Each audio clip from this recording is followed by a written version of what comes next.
샤론 페이 스미스 사건, 납치된 아름다운 소녀의 신비로운 유서. 1985년 여름, 미국 켄터키주 주민들은 한 살인마의 범행으로 인해 공포에 떨게 되었습니다.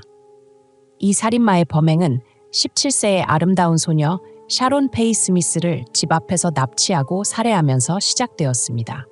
경찰을 도발하며 여러 번 연락을 취한 끝에 이 살인마는 결국 예상치 못한 단서로 인해 정체가 드러나고 말았습니다. 그는 어떻게 검거되었을까요? 진짜 범인은 누구였을까요? 1985년 5월 31일 오후 17세 여학생 샤론 페이 스미스는 친구들과 파티를 마친 후 미국 켄터키주에 있는 집으로 돌아왔습니다. 집에 들어가기 전 그녀는 우편함을 확인하기 위해 잠시 멈췄습니다. 집 안에서는 아버지 밥 스미스가 창문 너머로 딸의 차가 도착한 것을 보고 있었습니다. 그러나 시간이 지나도 딸이 집 안으로 들어오지 않자 밥 스미스는 걱정되어 밖으로 나갔습니다. 우편함 쪽으로 걸어가 보았으나 샤론의 모습은 어디에도 없었습니다. 차는 여전히 시동이 걸린 상태였고 문이 열려 있었으며 운전석에는 휴대전화와 지갑이 놓여 있었습니다. 몇 시간이 지나도 딸의 행방이 묘연하자 스미스 부부는 불길한 예감을 느끼고 즉시 렉싱턴 경찰서에 신고했습니다.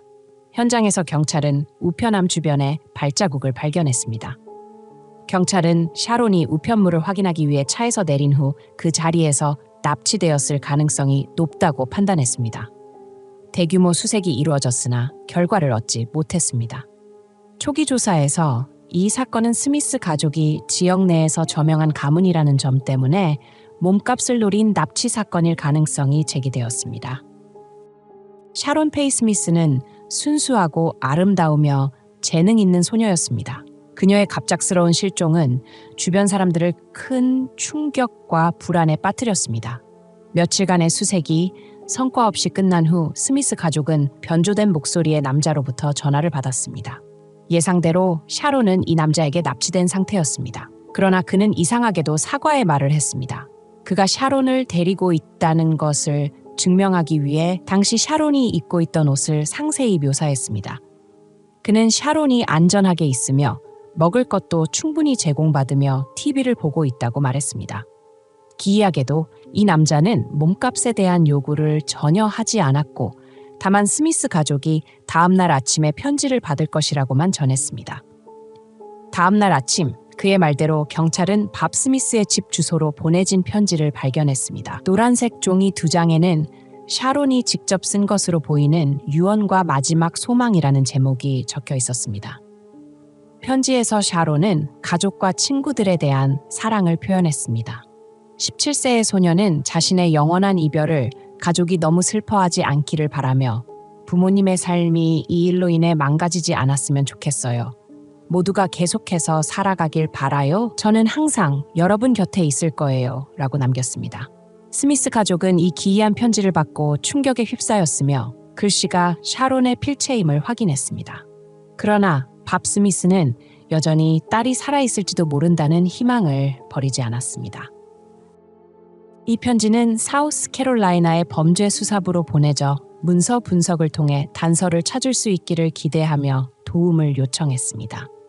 경찰은 지문, 머리카락, 범인이 남겼을지 모를 모든 흔적을 찾으려 했으나 아무것도 발견하지 못했습니다. 그 다음날 납치범은 다시 전화를 걸어왔습니다. 이번에는 스미스 가족과 경찰에게 수색을 중단하라고 요구했습니다. 그는 샤론이 무사하다며 조만간 그녀를 풀어줄 것이라고 암시했습니다. 그는 또한 이제 샤론의 신체, 정신, 감정 그리고 영혼까지 내 일부가 되었다. 이제 우리의 영혼은 하나다라고 말했습니다. 납치범이 샤론 페이 스미스가 건강하다고 말하며 조만간 풀어주겠다고 했을 때 스미스 가족은 딸이 살아 돌아올 것이라는 작은 희망을 품게 되었습니다. 샤론이 실종된 지 5일이 지난 후 납치범은 샤론의 어머니와 언니에게 전화를 걸었습니다. 그리고 다음 날 아침 다시 전화를 걸어 특정 집으로 가라는 지시를 남겼습니다. 스미스 가족은 범인이 약속을 지킬 것이라고 기대하며 기뻐했지만 그들의 모든 희망은 산산이 부서졌습니다. 경찰이 도착했을 때 그들은 샤론의 시신을 발견했습니다. 그녀는 마지막으로 목격된 옷을 입은 채였습니다. 부검 결과 샤론은 납치된 지 약 12시간 후에 질식사한 것으로 밝혀졌습니다. 경찰은 납치범이 시신이 부패할 시간을 벌기 위해 이 모든 연락을 한 것이라고 추정했습니다. 시신의 부패로 증거가 지워져 수사를 어렵게 하려는 의도였습니다. 경찰은 이들이 매우 교활한 살인범과 상대하고 있음을 깨달았습니다. 처음 납치범의 전화를 받은 후 경찰은 그의 목소리를 분석하기 시작했습니다. 변조된 목소리는 거칠고 낮았으며 젊고 지적인 남성일 가능성이 높다고 보았습니다. 그가 음성 변조 장치를 사용해 소리를 왜곡한 것을 통해 경찰은 그가 전자기기에 대해 잘 알고 있을 것으로 결론지었습니다. 두 번째 전화에서 경찰은 범인의 위치를 추적할 수 있었습니다. 그는 렉싱턴 중심부의 공중전화 부스를 이용해 스미스 가족에게 전화를 걸었지만 당시 1980년대의 기술적 한계로 인해 경찰이 그 장소에 도착하는데 최소 15분이 걸렸고 그 사이 그는 이미 자리를 떠난 상태였습니다. 모든 전화는 철저하게 계획된 대로 이루어졌습니다. 샤론 스미스의 장례식이 끝난 후 납치범은 다시 전화를 걸어 가족과 경찰을 도발했습니다. 그는 범행을 묘사하며 총으로 위협해 납치하고 강간했으며 그녀의 머리를 테이프로 감싸 질식시켰다고 말했습니다. 스미스 가족은 딸의 끔찍한 죽음에 슬퍼하면서도 수사에 도움이 될까 하는 마음으로 끝까지 이야기를 들었습니다. 그러나 수사에 별다른 진전은 없었습니다. 1985년 6월 14일 샤론의 죽음 몇 주 후 살인범은 다시 전화를 걸었습니다. 그러나 이번에는 17세 여학생 샤론이 아닌 또 다른 소녀 데브라 메이 헬믹이라는 이름을 언급했습니다. 경찰은 곧바로 데브라 메이 헬믹이 10세 소녀임을 확인했습니다. 이웃들은 낯선 차가 갑자기 멈춰서고 한 남자가 내려와 헬믹을 다른 아이들과 놀고 있던 중에 차에 강제로 태워 달아나는 장면을 목격했습니다. 모든 일이 너무 빨리 벌어져서 누구도 반응할 시간이 없었습니다. 샤론과 마찬가지로 납치범은 한 주소를 제공했고 경찰이 도착했을 때 소녀의 시신은 이미 며칠간 부패한 상태로 발견되었습니다. 데브라의 가족은 전화가 없었기 때문에 사건에 대한 단서는 전혀 없었고 수사관들은 경찰을 농락하는 연쇄살인범과 마주하고 있음을 깨달았습니다. 범죄 프로파일링을 통해 수사팀은 범인이 20대에서 30대의 백인 남성일 가능성이 높고 행동 장애가 있으며 알코올 중독이 심각하고 살인에 대해 이야기하는 것을 즐길 것으로 추정했습니다. 그러나 범인에 대한 이 같은 추측은 수사에 실질적 진전을 가져오지 못하고 사건은 교착 상태에 빠졌습니다. 사건을 면밀히 조사한 수사 책임자 미키 돈 경관은 경찰이 확보한 유일한 증거가 범인이 샤론 페이 스미스 가족에게 보낸 그녀의 마지막 유서라는 점에 주목했습니다. 샤론이 남긴 2장짜리 편지에서 범인의 흔적을 찾으려 했지만 실패했을 때 미키 돈은 이 편지가 메모지에서 찢겨진 종이에 쓰여 있고 앞장의 흔적이 희미하게 남아있는 것을 발견했습니다. 그는 이 흔적이 중요한 정보를 포함할 수 있다고 생각해 수사 방향을 변경했습니다.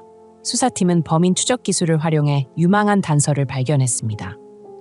흔적 분석 결과 식료품 목록과 비상 연락처 목록이 나타났고 그중 한 전화번호는 뒷자리 우자리를 명확히 알 수 있었습니다. 조사팀은 마지막 한 자리만 모호했지만 이 번호만으로도 충분했습니다. 수사팀은 전화번호 뒷자리를 0부터 9까지 바꾸며 차례로 전화를 걸어 사우스캐롤라이나에 아는 사람이 있는지 물었습니다. 그중 한 남자가 부모가 사우스캐롤라이나에 거주하고 있으며 샤론 가족의 집에서 약 24km 떨어져 있다고 답했습니다. 그의 아버지는 전기 기술자인 50세 앨리스 셰퍼드였습니다. 통화 기록은 샤론이 납치된 후 스미스 집으로 걸려온 일부 전화가 셰퍼드의 집에서 걸려온 것임을 보여주었습니다. 경찰은 즉시 앨리스 셰퍼드를 신문하러 갔습니다. 경찰과의 면담에서 앨리스는 아들의 전화번호가 샤론의 편지에 적힌 메모지에서 발견된 이유를 설명할 수 없다는 반응을 보였습니다. 샤론이 사라졌을 당시 앨리스는 아내와 함께 먼 곳으로 여행 중이었으며 명확한 알리바이를 가지고 있었습니다. 아들 또한 군 복무 중이었기 때문에 용의 선상에서 제외되었습니다. 셰퍼드 가족은 3명으로 구성되어 있었지만 그들 모두가 용의자에서 제외되었음에도 불구하고 증거가 그들과 연관된 점은 사건을 더욱 복잡하게 만들었습니다. 경찰은 셰퍼드 가족에게 변조된 효과를 제거한 녹음된 통화를 들려주었습니다.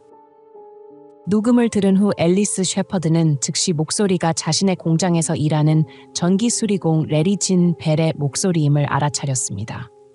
그는 벨에게 집을 비운 동안 집을 돌봐달라고 부탁했고 비상시에 연락할 전화번호 목록이 적힌 메모를 벨에게 남겼습니다.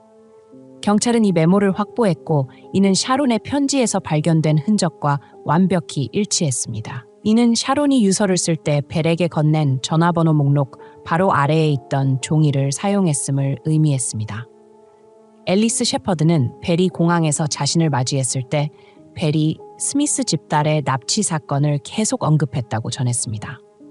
당시 앨리스는 지역에서 큰 충격을 준 사건이라 벨도 관심을 가질 수 있다고만 생각했습니다. 이후 앨리스는 벨이 과하게 흥분하고 면도를 하지 않으며 급격히 체중이 줄어드는 등 이상 행동을 보였으나 그가 살인범일 것이라고는 전혀 의심하지 않았습니다.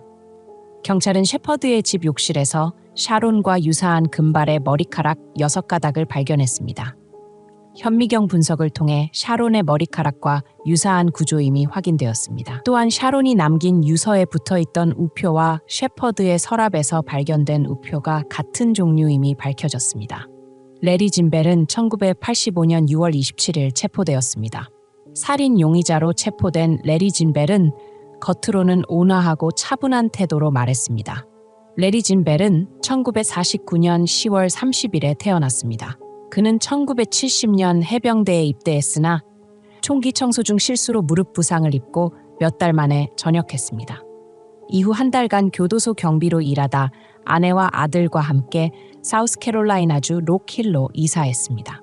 1976년에 부부는 이혼했습니다. 기록에 따르면 벨은 과거에도 여성들에게 성적 괴롭힘을 가하는 등 문제가 많았으며 사춘기 시절에는 친척을 성추행한 적도 있었습니다. 그의 방을 처음 수색했을 때 경찰은 성인 잡지를 발견했습니다. 또한 벨은 1984년 그의 동료의 여자친구였던 샌디 일레인 콘의 실종 사건의 주요 용의자로 의심받고 있었습니다. 게다가 그는 1975년 7월 당시 자신이 살던 아파트 근처에서 마지막으로 목격된 데니스 뉴스톤 포치의 미제 실종 사건에서도 용의자로 의심받고 있었습니다. 이후 진행된 여러 재판에서 벨은 고집을 부리며 샤론 스미스와 데브라 헬믹의 사망에 대한 혐의를 결코 인정하지 않았습니다.